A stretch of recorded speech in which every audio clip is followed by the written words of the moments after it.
Bismillahirrahmanirrahim. Assalamu alaikum, dear students. My name is Iram Rahman. Hope you are all fine. So, dear students, today we are starting our new unit number 4, which is the daffodils. So, let me tell you about what the daffodil actually is. So, daffodil is a flower with a long trumpet-shaped center, and it grows in different colors. So, now coming to the introduction of the poet and poem.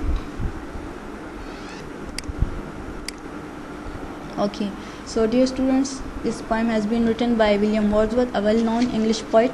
He was born on 7th April 1770 and he died on 23rd April 1850. So the poem was written in the year 1802 and it was first published in 2 volumes in 1807. The poem is actually about the beauty of nature. So what this nature is actually? The word nature and natural are used for all things that are normally not made by humans. Things like weather, organisms, landforms, celestial bodies, and much more are part of nature. Now coming to the poem, here is a pre-reading. What is nature? As I told you before about it. How do you enjoy the beauty of nature? Would you like to visit a place of natural beauty? So these 2 questions depends upon you. So now coming to the poem, I will explain these stanzas to you. So dear students, in the first stanza, the poet tells us about he was roaming around without any purpose, and he was all alone, just like a cloud that floats over valleys and hills.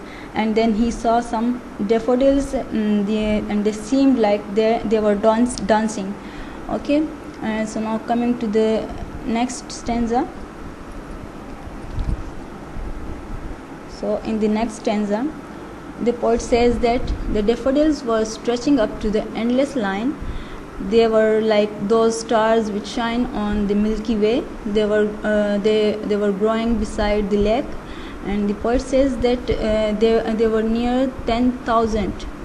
They were moving their heads in a happy dance. Seems like they were dancing. Okay. Now coming to the next stanza. Stanza number 3.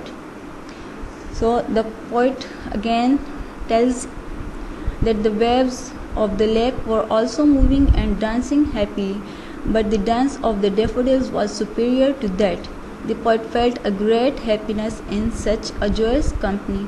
The poet kept on seeing the flowers and felt the happiness of the golden sight of the dancing daffodils. Now stanza number 4.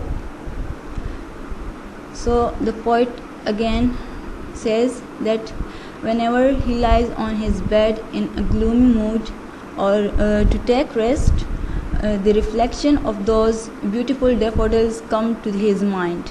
Okay, whenever he was sad, he thought about the daffodils, and then it make him happy.